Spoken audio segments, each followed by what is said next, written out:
Eu tenho meditado um pouquinho na palavra, no Antigo Testamento, e resolvi trazer então uma palavra direcionada lá do livro de Reis, que Deus ministrou no meu coração esses dias, né? Eu estava estudando um pouco sobre ela. Então, quem quiser abrir comigo a palavra lá em 1 Reis, capítulo 17, nós vamos ficar nessa palavra hoje, vamos ler esse texto. Ela é até uma palavra bem conhecida, acho que muitos já ouviram sobre ela, a famosa viúva de Sarepta, né? Que tem o nosso profeta tão querido, que é o profeta Elias. E a gente vai meditar um pouquinho nessa palavra, entender um pouquinho a história. Então, antes de eu entrar e explicar um pouquinho o que estava acontecendo, a gente vai ler o texto, para vocês já irem refletindo comigo o que aconteceu nesse episódio aqui. Então, 1 Reis, capítulo 17... Nós vamos ler do verso 8 ao verso 24. É um pouquinho extenso, mas quem não quiser acompanhar na sua própria Bíblia para não perder o raciocínio, só escuta então a minha voz. Amém? Então o Senhor disse a Elias: vá morar em Sarepta, perto da cidade de Sidom. Dei ordem a uma viúva que mora ali para lhe dar alimento. Elias foi a Sarepta. Quando chegou ao portão da cidade, viu uma viúva apanhando gravetos e lhe perguntou: pode me dar um pouco de água para beber, por favor? Enquanto ela ia buscar a água, ele disse: traga também um pedaço de pão. Mas ela respondeu: tão certo como vive o Senhor, seu Deus, não tenho um pedaço de pão sequer em casa. Tenho apenas um punhado de farinha que restou numa vasilha e um pouco de azeite no fundo do jarro. Estava apanhando alguns gravetos para preparar a última refeição, e depois meu filho e eu morreremos. Elias, porém, disse: não tenha medo. Faça o que acabou de dizer, mas primeiro faça um pouco de pão para mim. Depois use o resto para preparar uma refeição para você e seu filho. Pois assim diz o Senhor, Deus de Israel: sempre haverá farinha na vasilha e azeite no jarro, até o dia em que o Senhor enviar chuva. Ela fez conforme Elias disse. Assim, Elias, a mulher e a família dela tiveram alimento para muitos dias. Sempre havia farinha na vasilha e azeite no jarro, exatamente como o Senhor tinha prometido por meio de Elias. Algum tempo depois, o filho da mulher ficou doente. Foi piorando e por fim morreu. Disse ela a Elias: homem de Deus, o que você me fez? Veio para lembrar-me de meus pecados e matar meu filho? Elias, porém, respondeu: dê-me seu filho. Tomou o corpo do menino nos braços dela, carregou-o para o andar de cima onde estava hospedado e o pôs na cama. Então Elias clamou ao Senhor: ó Senhor meu Deus, por que trouxeste desgraça a essa viúva que me recebeu em seu lar e fizeste o filho dela morrer? Em seguida, Elias se deitou sobre o menino 3 vezes e clamou ao Senhor: ó Senhor meu Deus, por favor, permite que a vida volte a esse menino. O Senhor ouviu a oração de Elias e o menino voltou a viver. Elias o levou para baixo e o entregou à mãe. Veja, seu filho está vivo, disse ele. Então a mulher disse a Elias: agora tenho certeza de que você é um homem de Deus e de que o Senhor verdadeiramente fala por seu intermédio. Então vamos ver aqui, gente, tem muita coisa nessa história, né? É uma história muito rica. E Deus me levou a ela pensando muito nessa viúva, comparando ela com a nossa vida, comparando ela com a nossa história. Mas para a gente tentar entender o contexto do que estava acontecendo aqui, primeiro, a gente vai ver que tem 2 personagens principais. Elias, que é o profeta, o homem de Deus, e essa viúva.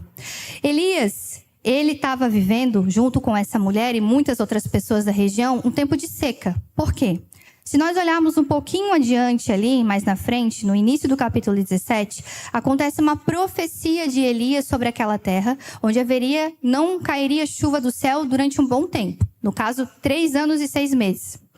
Então diz lá no início do capítulo 17, Elias, que era de Tisbé, em Gileade, disse ao rei Acabe: tão certo como vive o Senhor, o Deus de Israel, quem sirvo, não haverá orvalho nem chuva durante os próximos anos, até que eu ordene.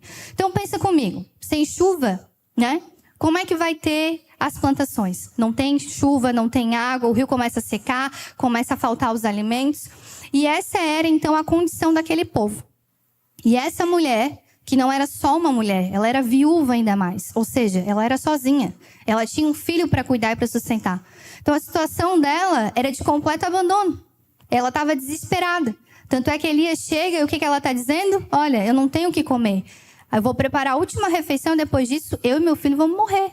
Então, para uma mãe, né, chegar ao ponto de dizer que eu vou preparar a última refeição e depois disso eu e meu filho vamos morrer, é o desespero completo, vocês não concordam? Porque a mãe, se for possível, ela arranca um pedaço dela para dar para o filho comer. Mas ela estava desesperada, desesperançosa. Ela tinha perdido completamente a fé. Estava num tempo de aridez naquela terra. Então, era nesse contexto que essa viúva se encontra. E Elias vai encontrar ela.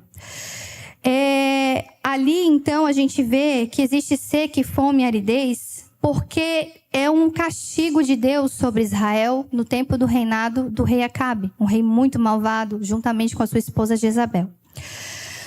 Elias, na escassez e no deserto, ele estava sempre sendo alimentado por Deus. Então, como a gente vai ver ali, Elias, ele estava vivendo a mesma circunstância daquele povo. Só que quando a gente tem conexão com Deus, mesmo quando a gente está no deserto, a gente é alimentado. Olha só comigo. Ali no verso 5 diz que... No verso 2. Então o Senhor disse a Elias, vá para o leste, esconda-se junto ao riacho de Querite, que fica ao leste do rio Jordão. Beba a água do riacho e coma o que os corvos lhe trouxerem, pois dei ordem para levarem alimento até você. Então Elias estava na escassez, na aridez, mas o que Deus faz? Ele manda os animais alimentar aquele profeta, porque ele obedecia a voz de Deus. Então, aonde ele estivesse, podia estar todo o deserto em volta, mas ele era alimentado por Deus. Quando o riacho secou, ele então manda ele sair de lá e ir para uma região. Só que dali a história já não é mais sobre Elias. A história é sobre essa viúva. Sabe a mulher samaritana que Jesus ele faz uma volta para encontrar? Ele entra naquela cidade por um propósito? Essa viúva ela precisava ser encontrada por Deus. Ela precisava ser restaurada a fé dela. Ela precisava entender que Deus não tinha abandonado ela. Então Elias, ele sai de lá e vai até essa viúva para falar com ela e para mostrar que Deus ainda era o provedor da vida dela. Então a gente vai ver aqui na história, como a gente já leu, e a gente vai esmiuçando aqui um pouquinho, que Elias ele também se encontrava nesse cenário, mas ele obedecia a voz de Deus e a provisão necessária não faltava para ele. Agora, a viúva de Sarepta, ela se encontrava tão desesperançosa e tão desesperada que ela se conformou com aquela realidade e que perdeu a fé. Tanto é que Deus fala com ela, só que ela não escuta. A gente vê ali, que antes Deus ele deu ordem para os corvos levarem alimento para Elias. E eles levaram, certo? Então olha comigo. Então o Senhor disse a Elias, vai morar em Sarepta, perto da cidade de Sidom. Dei ordem a uma viúva que mora ali para lhe dar alimento. Deus falou com a viúva. Ele disse, dê alimento porque vai um homem de Deus até tua casa. Só que quando nós estamos com os nossos olhos só nas circunstâncias, só nos problemas, só nas dificuldades, a gente não ouve a voz de Deus. Mas a gente diz que Deus não está falando com a gente, mas Deus está. Então Deus falou para ela, alimenta esse homem. E aí esse homem então vai até ela pedir comida. Primeiro ele pede água, pede para que ela traga um pouco de água para ele. E ela traz, mas quando ele vai pedir o alimento, ela então diz o quê? Eu não tenho nada, Senhor. Eu estou indo preparar a última refeição para mim e para o meu filho. Depois disso nós vamos morrer. Mas Deus já tinha falado com ela. Só que o coração dela estava tão endurecido pela circunstância que ela não tinha mais fé. Que aquele homem de Deus podia trazer a provisão para a casa dela. Quantas vezes Deus está falando conosco, mas nós estamos olhando só para os problemas e as circunstâncias e não ouvimos mais a voz de Deus. E a gente diz até que Deus às vezes está em silêncio. Às vezes Deus fica mesmo em silêncio. Só que quando nós abraçamos as circunstâncias e não o processo, como foi falado ontem, a gente abraça o cenário à nossa volta, a gente não escuta Deus falando. Quando abraçamos o processo, sim. Aí a gente aprende com Deus, Ele vai nos ensinando como um professor. Mas abraçar as circunstâncias e acreditar que aquilo ali é o que tem para a tua vida, aí a gente não escuta Deus falar. E essa viúva estava desse jeito. A gente muitas vezes já percebemos que quando nós abraçamos o cenário caótico à nossa volta, nós perdemos a fé e silenciamos a voz de Deus. Então a gente diz, Deus não está falando, Deus me esqueceu, Deus não está vendo a minha situação, Ele não se importa mais comigo. Eu acredito que muito desses pensamentos era o que passava pela cabeça dessa viúva. Poxa, eu estou sozinha, Deus. Eu já perdi o meu marido. A história não conta como que ela se tornou viúva. Pode ter sido por meio dessa escassez? Pode ter sido. Ou por uma outra situação. Mas a verdade é que ela era uma mulher que estava sozinha sustentando o filho. Então eu acredito que passava vários desses pensamentos. E quem aqui talvez já não tenha sentido essa mesma coisa? Passando por uma situação difícil, pensou, poxa Deus, o Senhor não está vendo o que eu estou passando? O Senhor não está vendo a minha dificuldade, meus desafios? O Senhor não está me ouvindo? E às vezes Deus está ali dizendo, eu estou ouvindo e eu estou contigo. Só que você precisa aprender nessa situação. Não olha para o cenário, mas abraça o processo. Caminha comigo. Deixa eu te ensinar, deixa eu te levar. Assim, eu posso tirar pela minha vida que maternidade, né, gente, é um ministério também, né? Porque a gente é esticada, não é? Até foi falado sobre essa palavra no domingo passado, né? Eu escutei depois, porque eu não estava no culto. E ele falou justamente sobre a expansão, ela tem que ser esticada. A gente, para crescer, a gente tem que esticar, né? O desconforto gera esse crescimento. A gente não consegue crescer sem desconforto, né? Se a gente vai para academia, a gente quer crescer os músculos, não vai doer, né? Vai ficar doendo por alguns dias e mais ainda.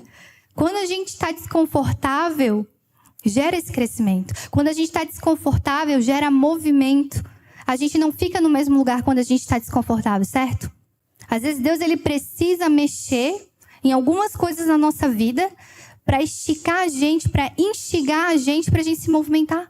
Senão a gente não se movimenta. Gente, o ser humano ele tem prazer em zona de conforto. E eu posso falar isso com propriedade.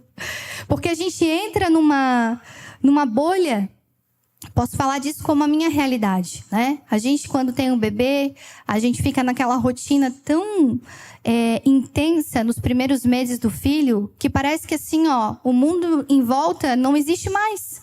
Porque você só tá naquilo ali. Teu universo é fralda, botar bebê pra dormir, chorar, dar de mamar, cocô, banho, é isso. E tu se perde, tu não vê mais o cenário à tua volta. E aí a gente entra numa zona de conforto. E aí sabe o que precisa ser feito? Te desconfortar, te mexer, te esticar, te puxar para fora. Às vezes Deus tem que fazer isso com a gente. Porque se não nos tirar da zona de conforto, a gente permanece no mesmo lugar. E a gente não avança, a gente não cresce com Deus, a gente não vai adiante, a gente não desfruta de níveis maiores de intimidade com Deus. E essa viúva, ela entrou nessa bolha, nessa caverna dela. Ela abraçou uma vida miserável e ela entendeu que era só isso que ela tinha para a vida dela. E ela não queria mais nada, ela não enxergava que podia ter mais. Meu Deus, imagina, se a gente ouvisse, eu acredito que Elias era famoso naquela região. Se a gente ouvisse, no caso, eu não sei se eu seria assim, né? Teria essa fé também. Mas imagina se a gente ouvisse que um profeta de Deus era para mim alimentar ele, que ele estava indo até a minha casa. Cara, se a gente tá cheio de fé, o que eu vou pensar? Se esse homem tá vindo pra minha casa, é certeza que a provisão tá vindo com ele. É ou não é? Quando a gente vê um homem de Deus, a gente não quer que ele ore por nós, né? Quando tem um pastor que tá impondo mão, que tem gente caindo, e tem não sei o quê, recebendo cura, você não quer ir até ele porque você vê uma oportunidade de Deus falar contigo? Só que quando essa mulher, ela tá tão cega, porque a raiz do coração dela, ela tinha uma raiz chamada incredulidade, que é o que a gente vai falar um pouquinho também. E a incredulidade, gente, ela endurece o coração. Essa mulher estava com o coração endurecido, e então ela não viu oportunidade nem na visita desse homem.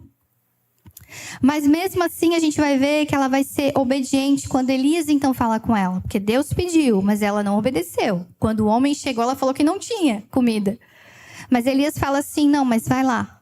Prepara a comida para mim primeiro e depois serve você e seu filho. Porque o Senhor diz, não tenha medo. Daqui em diante não vai faltar farinha nem azeite na tua casa. Porque a provisão chegou. Então ela obedece e ela faz como esse homem falou. Então a gente vai ver que existe uma diferença entre Elias e a viúva. né? E a gente precisa até perceber quem nós somos nessa história. Será que nós somos esse homem de Deus que está no meio da escassez junto com todo mundo, mas está sendo provido por Deus porque ele tem fé e ele sabe quem é o Deus que ele serve? Ou a gente muitas vezes está sendo como essa viúva, abraçando o cenário caótico, aceitando a vida que a gente está levando e dizendo, não tem mais nada para mim, é isso mesmo e tudo bem. Quem que a gente é nessa história? Quem a gente tem sido nessa história? Será que a gente tem deixado de experimentar o mais do Senhor? Porque aqui ele fala de provisão, né, do alimento. Mas o Senhor, ele tem para acrescentar bênçãos espirituais sobre as nossas vidas. Bênçãos espirituais que ele diz que tem nas regiões celestiais coisas maiores, gente. Coisas que a gente ainda não experimentou. Então, muitas vezes a gente está espiritualmente com a visão dessa viúva, limitada. Não, tá bom, aqui sentado no banquinho já tá bem. Eu venho no domingo, eu venho na quarta, tá tudo certo para mim. Isso aí é a vida da viúva. Aceitar aquele pouco, aceitar que eu tô na sequidão e pronto. Mas Deus diz que não. Então, se a gente obedece a palavra dele e a gente faz, mesmo na aridez e no deserto, ele vem com a provisão dele. Então, que em nome de Jesus a gente possa ter esse entendimento de a gente entregar para o Senhor mesmo quando a gente estiver passando no deserto. Se a gente estiver passando um tempo difícil, o Senhor te mandar entregar uma palavra, entrega uma palavra. Porque quem está provendo é Ele, a tua vida. A gente não pode ser levado pelas nossas emoções. A gente precisa confiar no Deus que provê. Amém? Então, mas Deus, ele queria restaurar aquela viúva. E Deus sempre, ele age na nossa vida com propósito. Como eu falei, ele manda Elias para aquela região. Ele manda ele para a casa daquela viúva. Tinha muitas outras lá, mas era aquela viúva que ele queria encontrar. E quando ele cura, a cura dele é completa. Ele não queria só sustentar aquela mulher ou ressuscitar o filho dela. Ele queria restaurar a sua fé e o entendimento de quem Deus era na vida dela. Ele fez milagres? Fez. Mas ele queria primeiro era restaurar a fé dela que foi quebrada. Ele queria restaurar o coração dela que tinha sido quebrado. Mostrar para ela que ele era o provedor da vida dela. Elias era só um instrumento. Então a gente vai ver que vai acontecer um milagre. Mas logo depois acontece mais um episódio. Porque Deus, ele faz a cura dele completa. Ele começa a boa obra e ele termina. Então, existem situações na nossa vida que distorcem a imagem de Deus, nos fazendo perder a segurança de que somos cuidados e podemos confiar. Talvez muitas pessoas tenham dificuldade de confiar em Deus porque não tiveram uma figura paterna tão bem estabelecida.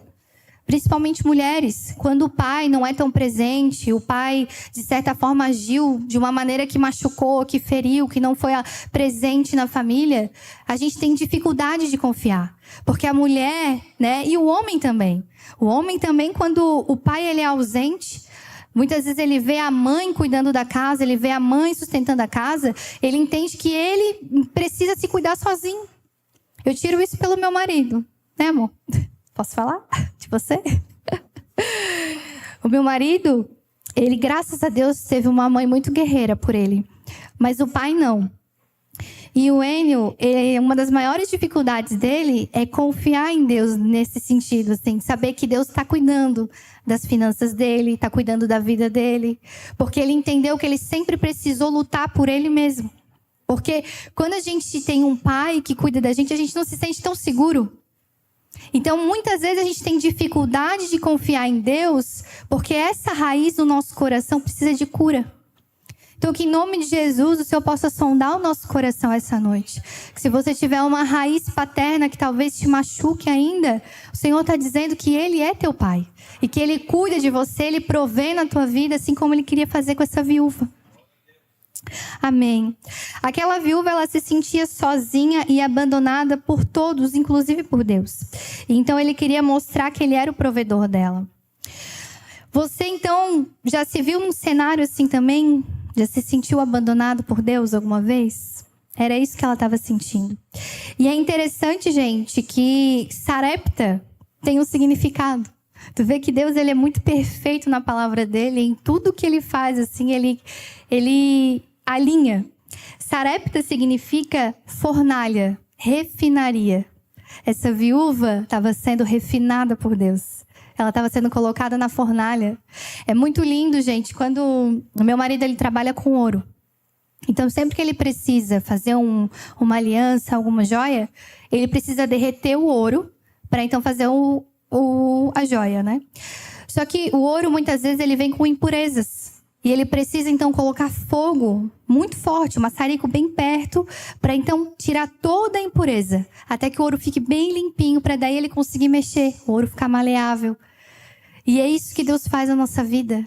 Muitas vezes ele acende um fogo muito forte, uma fornalha, mas é para nos refinar.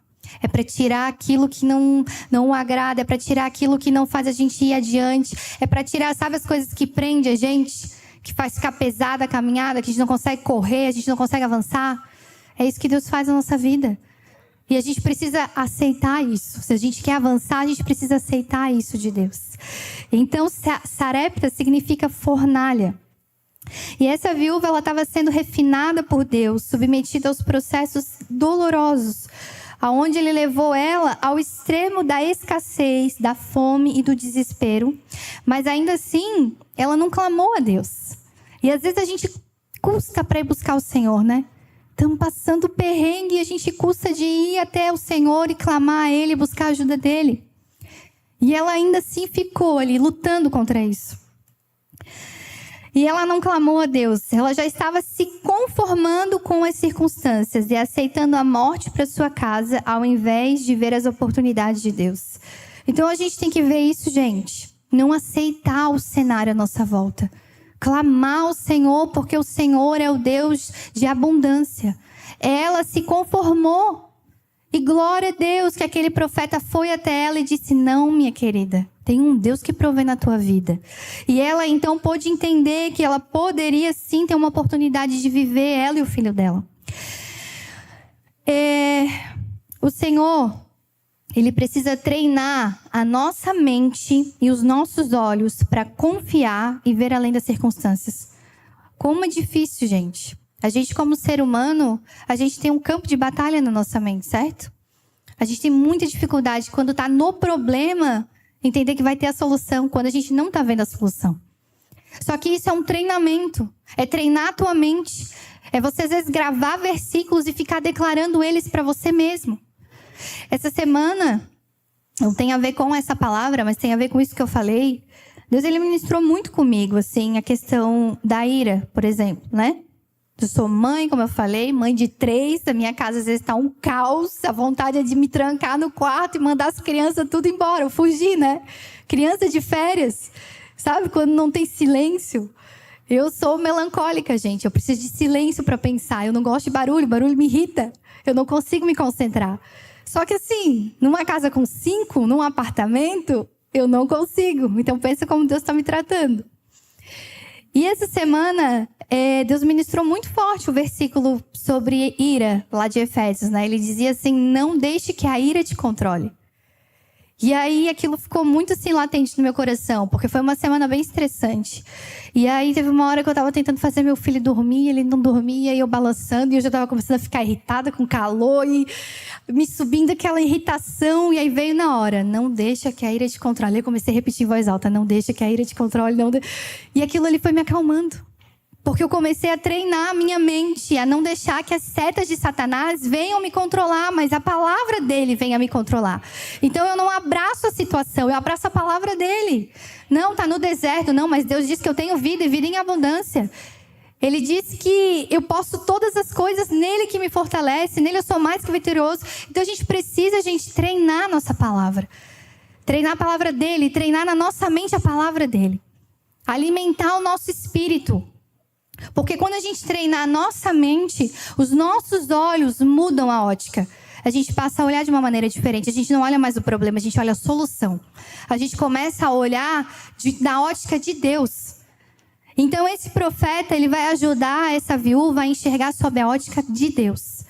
Então a gente vai ver, até tem uma música que ela fala muito comigo. Eu até escrevi aqui, que é isso que eu falei agora, né? Para que o Senhor, ele tenha que abrir os nossos olhos, né? Tem uma música que diz: abre os meus olhos, eu quero ver. Abre os meus ouvidos para que eu possa ouvir. E abre o meu coração para que eu possa sentir. Esse tem que ser um clamor nosso. Senhor, abre o nosso entendimento. Porque esse mundo, ele tem nos cegado.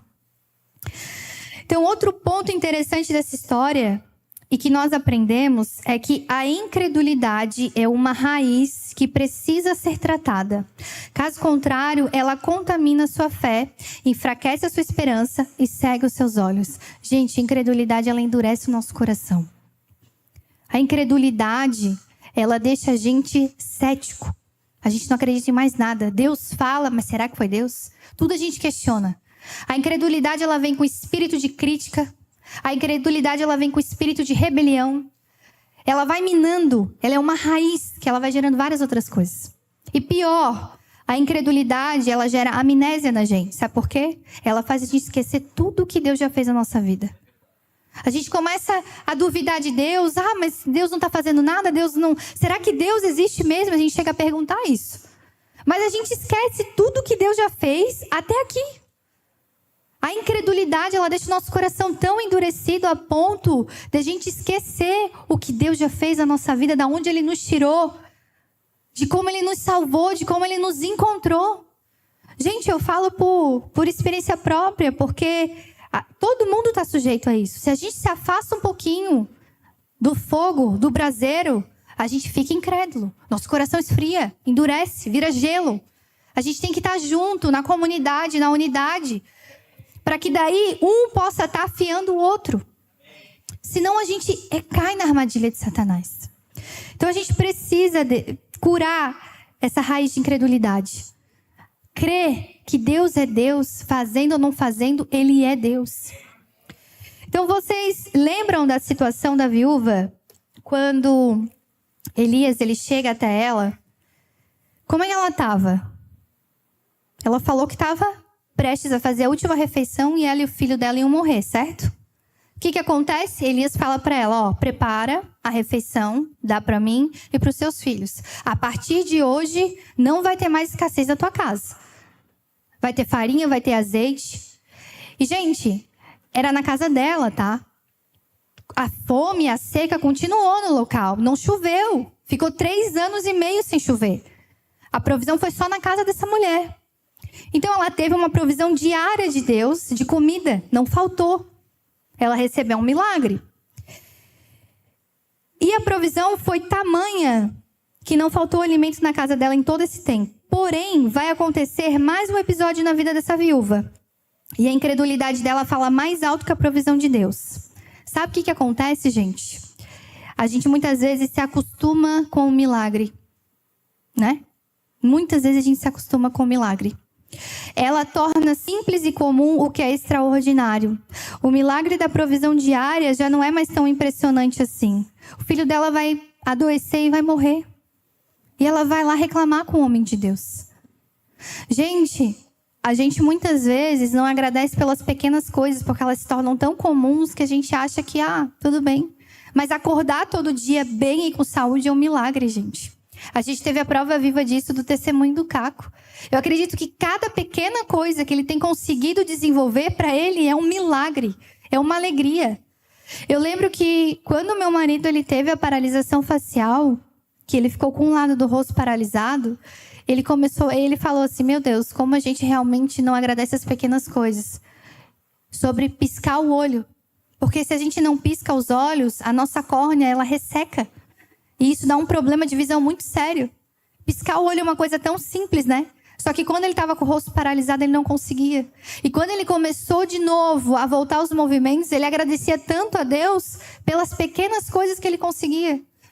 Só que a gente na rotina é tão engolido por tudo que a gente faz todo dia. Trabalho, rotina, casa, família, escola, criança. A gente esquece dos pequenos detalhes de Deus. Acordar todo dia, respirando, com saúde. Os filhos com saúde. Família bem. Trabalho. Todo dia, quem te dá saúde para ir para o teu trabalho, para tu ter a tua provisão, é Deus. O dia que Ele tirar a tua saúde, Ele tira também teu sustento, porque tu não consegue trabalhar. Então a gente esquece essas pequenas coisas e a gente deixa a rotina transformar o que é extraordinário em coisas simples. Que a gente possa ser mais agradecido, gente. Um coração grato, ele agrada ao Senhor. Ele nos traz para mais perto dele. E essa viúva, ela se conformou. Meu Deus, ela chegou. Elias, quando chegou até ela estava prestes a morrer. Ela disse: eu vou morrer, eu e meu filho. Ele traz a provisão sobre a vida dela. Mas aí, uma das fontes, deixa eu voltar aqui. Uma das fontes que alimentam a incredulidade em nós é nos acostumarmos também com os milagres diários. Isso também é uma fonte que alimenta a nossa incredulidade. Então, por que eu estou dizendo que essa viúva ela ainda precisava ser curada da incredulidade dela e da ingratidão por sua vida? Porque o filho dela vai ficar doente. E o que ela vai fazer? Lá no verso 18, olha o que ela fala. Homem de Deus, o que você me fez? Veio para lembrar-me dos meus pecados e matar meu filho? Tá vendo como ela esqueceu o que ele já fez? O cara chegou trazendo provisão para a vida dela. Ela estava prestes a morrer. Ele trouxe alimento para a casa daquela mulher. Só que quando acontece uma outra desgraça, ela vai lá reclamar. O que tu fez para mim? Então entende que quando a gente tem fé, o que a gente ia fazer? Olha, homem de Deus, eu te agradeço pelo tempo que tu deixou meu filho vivo. Sabe? É doloroso perder um filho, meu Deus. Eu imagino que é. Não senti essa dor, mas eu imagino que é. Só que quando a gente confia que Deus sabe de todas as coisas, a gente entrega para Deus e a gente agradece até aquilo que Ele tira. E essa mulher, ela estava com o coração tão endurecido que mesmo tendo a provisão, o filho dela estava vivo porque ele trouxe alimento, ela se esquece, ela vai lá reclamar com aquele homem. Então, ouvimos quando Elias chega a essa mulher e ela mesma havia decretado morte a seu filho por ter se conformado com as circunstâncias. Ela reclama com Elias. Elias então pega o menino, leva para o seu quarto e lá ele clama diretamente para quem? Para a fonte da vida. Ele vai lá e ora. Ele se retira daquele local. Ele vai para o local onde ele normalmente ia buscar o Senhor. E lá ele clama, ele ora, ele se deita sobre o menino, ele chama a vida de novo para esse menino. Esse homem tinha fé. Ele confiava no Deus que ele servia. E se ele não fizesse, Elias continuaria confiando naquele Deus. E essa precisa ser a nossa fé. E a gente vê lá no verso 23 e 24, que diz aqui, né, então, esse episódio. Elias o levou para baixo, o entregou à mãe. Veja, seu filho está vivo. Disse ele, seu filho está vivo. Então a mulher disse a Elias: agora tenho certeza de que você é um homem de Deus e de que o Senhor verdadeiramente fala por seu intermédio. Tá vendo como às vezes Deus ele precisa mexer no que mais dói na nossa vida para então a gente ter a nossa fé ativada? A provisão diária não foi suficiente para essa mulher acreditar que Deus existia e que Elias era um homem de Deus. Então o que Deus fez? Tocou no filho, que era o que ela mais tinha de precioso, era o que restava para ela, porque ela já era viúva, ela estava sozinha. E então o filho volta a viver. E essa mulher agora entende, verdadeiramente, agora eu sei que tu és um homem de Deus e que tu falas por meio de Deus. Então muitas vezes Deus ele vai fazer isso com a gente, ele vai nos esticar, ele vai nos levar para o deserto, como foi falado ontem aqui. As mulheres que estavam aqui, a Luísa trouxe um testemunho, ela falou poderosamente sobre isso. Que Deus ele nos leva ao deserto, sim. Mas muitas vezes é para nos esticar e nos fazer mais fortes, ativar a nossa fé. Não é gostoso passar pelo deserto. Não é prazeroso, é desconfortável. Só que é só gerando desconforto em nós que a gente consegue, então, sair do lugar que a gente está. Amém? Então, às vezes, Deus ele precisa tocar nos pontos fracos, para que a gente verdadeiramente possa enxergar a mão dele na nossa vida. Às vezes, Deus ele precisa abrir uma fissura, uma ferida, para arrancar a raiz de incredulidade. Às vezes, Deus ele tem que abrir. E abrir, rasgar, dói. Só que a raiz de incredulidade, enquanto ela não for arrancada, gente, ela vai minando cada milagre que Deus vai fazendo. Ele vai se tornando comum, não mais extraordinário. Ah, tanto faz. Nada a ver. E a gente vai esquecendo que é a mão de Deus. A palavra lá em Oséias 6:1 diz o seguinte: venham, voltemos para o Senhor, porque Ele nos despedaçou e agora irá nos sarar. Ele nos feriu e agora nos fará curativos. Muitas vezes é Ele que nos fere para que então Ele venha nos sarar. Ele precisa, às vezes, tocar, machucar um pouco para que então a gente possa entender que a mão dele está com a gente. Arrancar essas raízes que estão tão enfincadas na terra do nosso coração e que nos fazem tanto mal, que fazem com que a nossa vida espiritual não avance. Que a gente possa sondar o nosso coração nessa noite. Entender se ainda existe incredulidade. Se existe raízes no nosso coração que nos impede de ver a mão provedora de Deus na nossa vida. De ver os milagres diários de Deus na nossa vida. Algumas vezes vai ser preciso Ele fazer isso, Ele nos ferir para alcançar algo mais profundo. Porque muitas vezes nós abraçamos o cenário e temos ele como um estilo de vida. O Enio, inclusive, essa semana ele compartilhou comigo sobre uma pessoa que ele teve uma oportunidade muito, muito legal de falar de Deus. Porque essa pessoa, ela tem um hábito de dizer assim, isso acontece só comigo mesmo, porque eu sou bem azarada, não dá certo, nunca dá nada certo na minha vida. Sabia que isso ia acontecer. Sabe aquela pessoa pessimista que tudo vai dar de ruim é com ela. Só que de tanta gente falar, a gente acaba atraindo mesmo tudo de ruim para nossa vida, certo? Porque a gente sabe que a palavra tem poder. Então, às vezes a gente abraça esse estilo de vida, vou até dizer uma palavra assim, uma vida desgraçada, né? A gente abraça aquele estilo de vida e a gente profetiza tudo de ruim para nós. Então, muitas vezes, nós abraçamos o cenário, nós temos ele como estilo de vida, e Deus ele precisa, então, arrancar aquilo da gente. Nos mostrar que não é isso. Então, as lições principais que eu tiro desse texto agora, para a gente fixar, seria a primeira: independente do cenário à minha volta, se eu estou conectada com Deus e obedeço a sua direção, Ele vai enviar provisão e vai me alimentar. Então, até mesmo no deserto, eu terei com o que compartilhar, porque o Senhor me alimenta. Então, mesmo quando a gente estiver passando o deserto, se o Senhor te mandar ajudar, e eu não estou falando só de questão financeira, eu estou falando espiritualmente. Eu estou falando de a gente compartilhar da palavra. Às vezes a gente está passando uma situação difícil na nossa vida, emocionalmente a gente está fraco, mas Deus está te chamando para ir entregar. Está te chamando para pregar, está te chamando para entregar uma palavra, para ir abraçar, para ir na casa de um irmão. Ele está dizendo que enquanto eu estiver contigo, Ele te alimenta e você tem com quem compartilhar. Não te falta alimento, porque Ele é o provedor. O segundo ponto é, se acostumar com os milagres de Deus é um sinal de raiz de incredulidade. Se você tem vivido uma vida monótona, onde você acha que Deus não está fazendo muita coisa, que você não vê os pequenos milagres do dia, tua filha com saúde, teu filho bem, tua família bem estruturada, se você não consegue ver os pequenos milagres, que é acordar de manhã, respirar, estar com saúde, então analisa se não está crescendo uma raiz de incredulidade dentro de você. Porque a raiz ela começa pequenininha. Só que ela vai crescendo. E sabe aquelas plantas que sufocam uma outra? A incredulidade é isso. Ela vai sufocando a nossa fé. E a gente vai esquecendo de tudo que Deus já fez e tudo que Deus continua fazendo. Então, sonda o teu coração. Porque essa mulher, ela recebeu provisão diária, mas ela esqueceu que foi Deus quem trouxe provisão para ela. É necessário sondar o nosso coração para verificar se existe mesmo essa raiz. Caso contrário, se ela não é retirada, todo milagre de Deus vai se tornar comum na nossa vida. Então, que a gente sonde o nosso coração.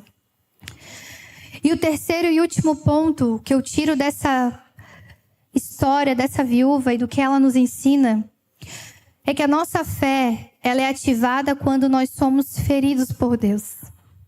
Muitas vezes, gente, a palavra de Deus diz que a fé, ela é como um escudo. Só que se a gente não treinar esse escudo, a gente não vai conseguir desvencilhar das setas de Satanás. Então Deus muitas vezes ele precisa nos cutucar, nos ferir para a gente ativar essa fé. Essa mulher ela teve que ser ativada. Vai existir processos nas nossas vidas em que Deus vai nos levar até Sarepta, até a fornalha, até a refinaria. Para nos levar, então, ao nosso limite. Para que, então, venhamos a conhecer uma intimidade verdadeira de que em toda e qualquer estação da minha vida, Ele estará cuidando, provendo o melhor para a minha vida e caminhando ao meu lado. A Luísa testemunhou isso pra gente hoje. Eu tenho certeza que se a gente perguntar para ela hoje, ela vai dizer que ela nunca viveu uma estação melhor com o Senhor do que essa onde ela passou pelo deserto e ela conheceu o verdadeiro Deus da vida dela. Porque é só no momento onde a gente é mais machucado, de certa forma, nossa humanidade é esmagada, que a gente vê o senhorio de Deus na nossa vida. A gente vê que a nossa vida é muito pequena, mas que ainda assim Ele se importa com ela. Então a gente muitas vezes precisa ser assim, gente, machucado e ferido pelo Senhor, mas para entender a nossa pequenez, porque a nossa autossatisfação, a nossa autoindependência faz a gente esquecer que é Deus quem cuida da gente. Então, queridos, que o Senhor, Ele possa nos esticar a ponto de a nossa fé ser ativada, que Ele possa nos levar muitas vezes, sim, para a escassez, para que a gente possa entender que Ele é o nosso alimento.